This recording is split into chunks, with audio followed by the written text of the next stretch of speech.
Okay. Yes.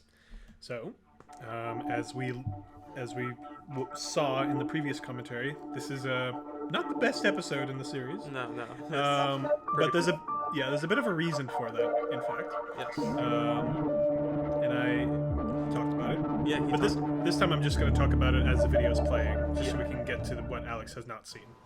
Yeah. So as you might notice, so this here is Blackgear Grotto, and that's Icarax down there. It was explained that this form is actually the purest form Icarax has had, but I've also covered that in other videos, so that's a fairly established fact.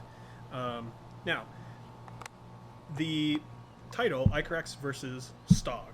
So this character named Stog, and maybe I'll just wait until Stog shows up. We'll just see how that goes. But Voxel over there is actually a character of some importance, but that's not really established until after I do the whole series and make the timeline. Okay. It better. It was my understanding that there was going to be a fight, yet your competition has not yet showed up. Kindly explain this. He's a coward. Kindly explain. Who is he supposed to be fighting? See, your we're gang. making the most of this. Ah, yes. Yes, he is. Icarex, care to tell him who you're fighting? Dog. I may ask you actually, if I'm going to recollect this, I may ask you to turn down the volume a little bit. Icarex, I If we're have not no going to be. objection to you Yes, fighting him. bit. In fact, Yeah, you would that's- do him a favor. There we go, yeah. Yeah. Okay. Okay, so I guess I'll go ahead and tell the story. So, actually, let me just wait for Stog to show up. I don't even know Stog. That's because you are new. Yeah, so once again, this is all ad-lib. This is all Go ahead, Icarex. me speaking with no script. And as we discussed in the previous commentary, And he knows it. That's why he's not Season 2 of What We Cannot See had almost no direction, but Pioneers did. When I came up with the idea, I did know where I wanted to go with it generally. I made a lot of tweaks in the middle, but there's a bit more coherent sense of beginning, middle, and end, 3-act structure to this story than there was any other part. Okay, here we go. So this is Icarex, do you Stog. see that? So Stog, his name is He knows his name begins with a Z, and there's a reason for that. So when I was in middle school, there was a person who so fucking distracting, Alex. What am I? It's okay. I'm just trying to recollect. Okay. Yeah. Okay. So basically, in middle school, I was a nerd, was not a very popular person, and I was always within sort of close proximity with the jocks because of a PE class that I had to take, and a lot of the people who would eventually become the football players of my high school were in this PE class, and just the typical nerd football player kind of rivalry. But anyway, at the time, I had my first girlfriend, heavy on the quotation marks, and this kid, there was a kid in one of my classes who was making fun of me, and he was be like, "Oh, it's just so hard to recollect with all this shit going on I in the know. background. It's all right. It's monologuing, Will. Yeah, Come on. I know. We've got fucking weeks. Yeah. Look at this. His gun is made of. Anyway, so this kid's last name was Gats, and so I reversed that for Stog. And the whole point is, this whole entire scene is me projecting myself and an event that happened in my life into What We Cannot See, and that's why the scene drags on for so long and feels out of place. It's really has no place in the story. It's just me dealing with my own crap in What We Cannot See. It's really the wrong place for this. I should have just seen a therapist. But the story goes like this: is he was making fun of me and this girl I was seeing, and he was saying, "Oh, they're making out. I saw them making out. It was absolutely disgusting." Which, I mean, that wasn't true. We never made out on campus. But anyway, the point was he also was in my PE class, and there was one. And bear in mind, he's also short. That's why Stog is short. I was much taller than him and a bit bigger. And there was one time when we were jogging for PE. We were jogging around the field. And I heard him talking to one of his friends about a rumor about me. And I was behind him. I don't think he noticed that I was behind him. And he was saying something like, "Oh, Will was..." I'm trying to think. What was he saying?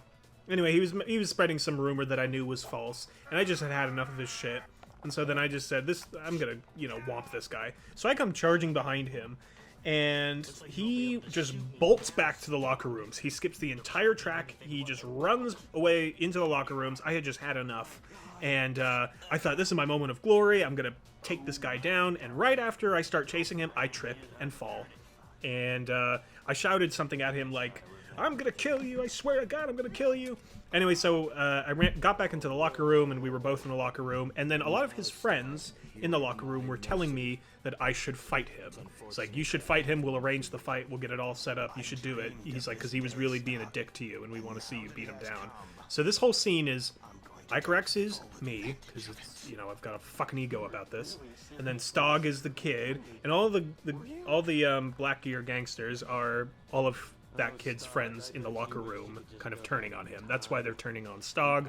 Anyway, this is an example of very immature projection, as psychologists say, I don't know, projection onto this, and it's a terribly out of place scene, has no place in the story, and once again, I'm sure that if I met this guy, in real life, if I saw him again, that we could put everything behind us and be perfectly cordial with each other. So, like I said in the commentary, I somehow imagine that he's not watching this, but if he is, no hard feelings, it's all in the past.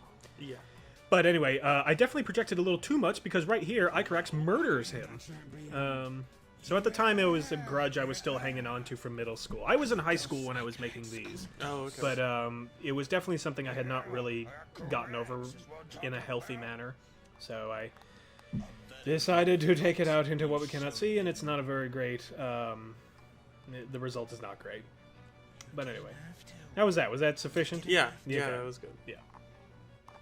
Come on, Voxel. Let's get out of here. That was another thing I mentioned, is that I originally wanted... Yeah, you can just let it keep Just going. to turn it up a Yeah, little that's fine. bit. You're grunt. Yeah. They respect me now, Vaxil. I struck That's fine, fear yeah. into their hearts. Stog originally was meant to be completely one-sided, completely disposable, a pitiable character that you could just totally get rid of, and I wanted people to hate Stog as much as I hated this kid. Of course, it doesn't work like that, but Stog actually ends up speaking a little bit of truth, and that was something that, as I was ad-libbing, I made Stog a little bit more sympathetic than I had wanted to, or had intended to. Anyway, so this was the scene where something funny happened. It's all right. It's all right. It's all right. I know, but it's so sad. No.